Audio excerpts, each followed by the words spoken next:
Hoje é dia de falar da banda inglesa Led Zeppelin, que é praticamente unanimidade quando se trata dos grandes nomes do rock and roll. A banda que foi utilizada por Jimmy Page desde a sua adolescência se tornou um dos maiores fenômenos de todos os tempos do rock and roll. Seja bem-vindo ao canal Rock na Veia. Eu sou o Gladson. E eu sou o Lucas. E não se esqueça de deixar o seu like e se inscrever no canal para não perder novos vídeos que são postados toda semana.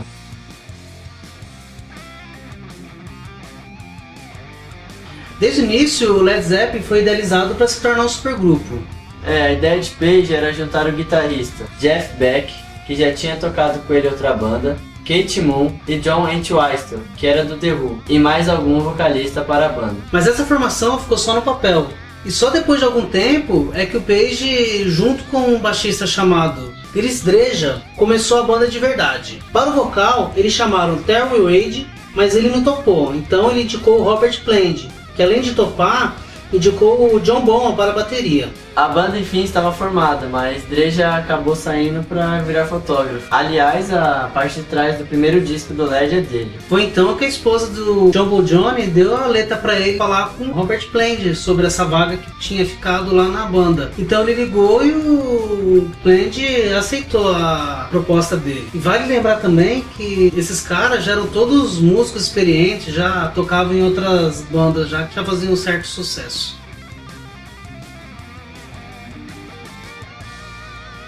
Foi em 68 que eles tocaram juntos pela primeira vez, e desde então eles já sabiam que aquilo poderia dar certo. Então saíram em uma pequena turnê pela Escandinávia com o nome da banda de The New Yardbirds. Na verdade, a banda que o Page tocava antes, junto com Dreja, era The Yardbirds. Ele só acrescentou o New para dar uma diferenciada. Só que quando eles retornaram e eles quiseram usar esse nome, o Dreja falou para eles que eles não poderiam. Ele só tinha emprestado aquele nome para eles usar durante a turnê. E aí que surgem várias teorias para o nome da banda.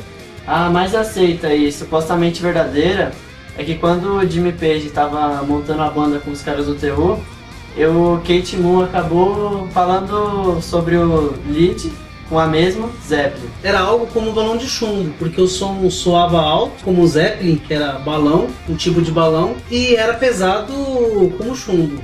Aí os caras tiraram o A do lead e ficou Led Zeppelin. Os caras, quando começaram, eles já pensavam grande, tanto que eles fizeram uma empresa para cuidar de todos os seus direitos de edição.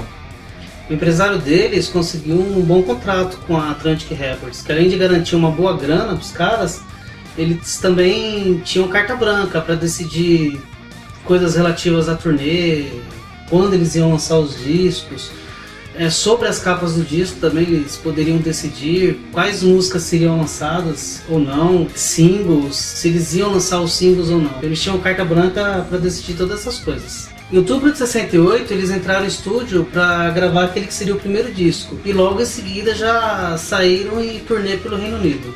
Já em dezembro eles fizeram uma outra turnê, só que agora nos Estados Unidos, e ainda estavam por lá quando seu primeiro disco foi lançado, em 12 de janeiro de 69. O disco fez um baita sucesso e recebeu críticas pelo som pesado e um blues rock de muita qualidade.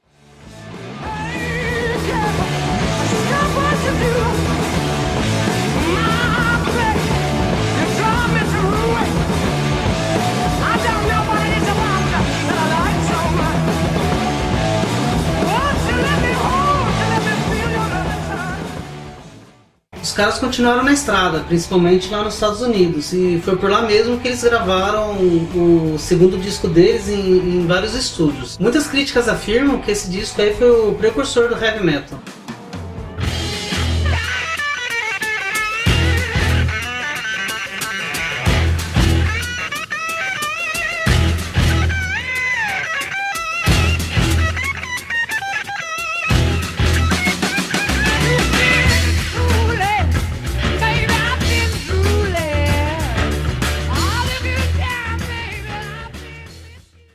Com o sucesso desse disco, aumentou a agenda de shows, que chegavam até 4 horas, Isso exigia muito foco, tanto para improvisar nas músicas como para aguentar ficar todo esse tempo no palco. Se dentro do palco eles eram focados, o mesmo não pode dizer quando eles estavam fora dele. Eles levavam muito a sério o lema sexo, drogas e rock and roll, e direto e reto estavam envolvidos com algum escândalo. Um exemplo disso foi o famoso episódio do Tubarão, em que supostamente eles teriam amarrado uma fã e colocado em suas partes íntimas partes de um filhote de tubarão.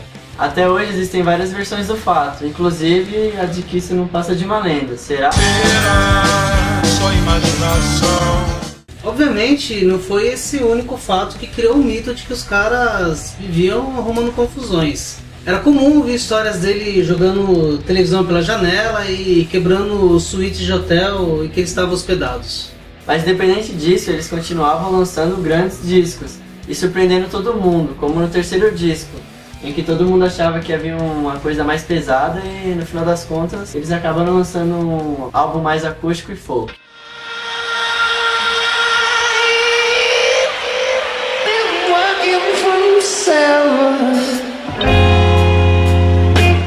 Baby, to love it every night. Oh yeah, it really makes love a drag, drag, drag. Esse álbum foi recebido de um jeito morno, tanto pelos críticos como pelos próprios fãs. Os caras não gostavam de lançar singles, eles diziam que as músicas dos seus discos se completavam, então não fazia sentido lançar elas separados. Até então também, eles não colocavam nome nos seus álbuns. Na capa só tinha o nome da banda. Mas no quarto disco eles se superaram. Além do álbum não ter nome, como já era de costume, o nome da banda não estava na capa. Esse é um dos discos mais vendidos da história e colocou os caras definitivamente como os grandes rockstars dos anos 70. Além disso, esse álbum tem esse grande sucesso.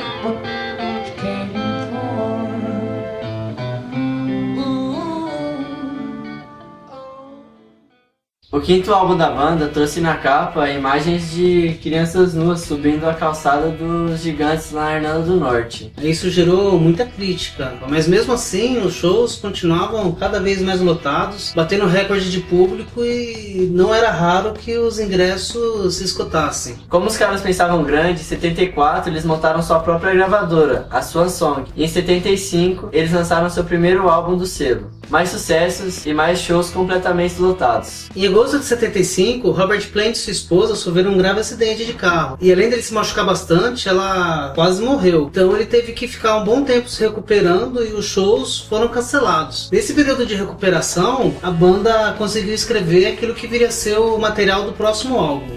Com o Plant recuperado e o disco novo lançado, a banda voltou ativa. E com isso as confusões também.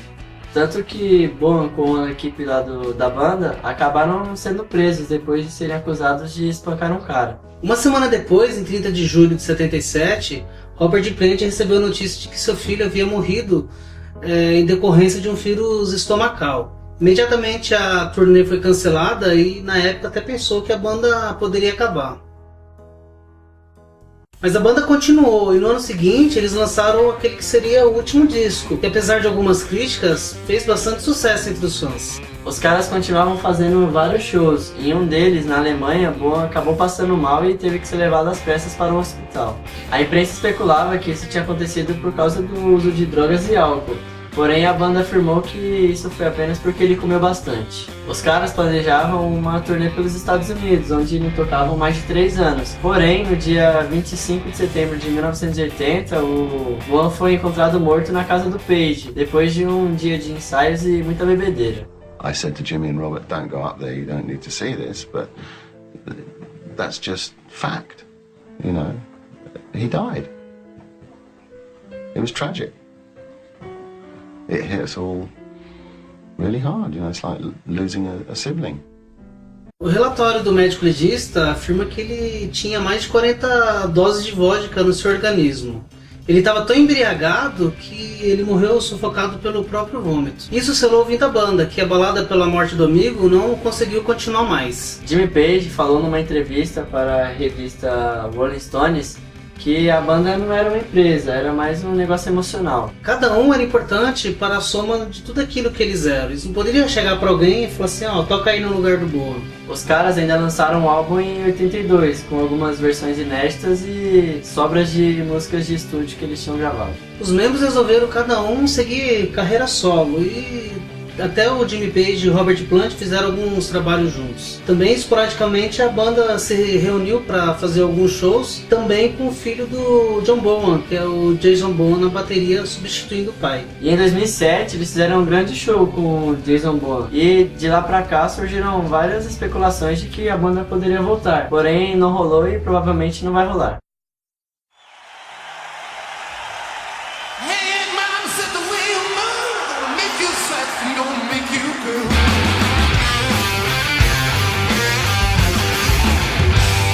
I drive said the way you swing gonna make you burn, gonna make you sting.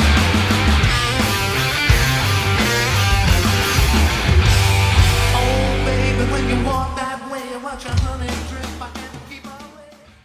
O Led Zeppelin atingiu um sucesso que poucas bandas conseguiram e bateram recordes de públicos e vendas que poucas conseguirão. Foi uma banda não só bem sucedida, mas também influente e inovadora, ditando o estilo de música, moda, comportamento e até mesmo nos negócios.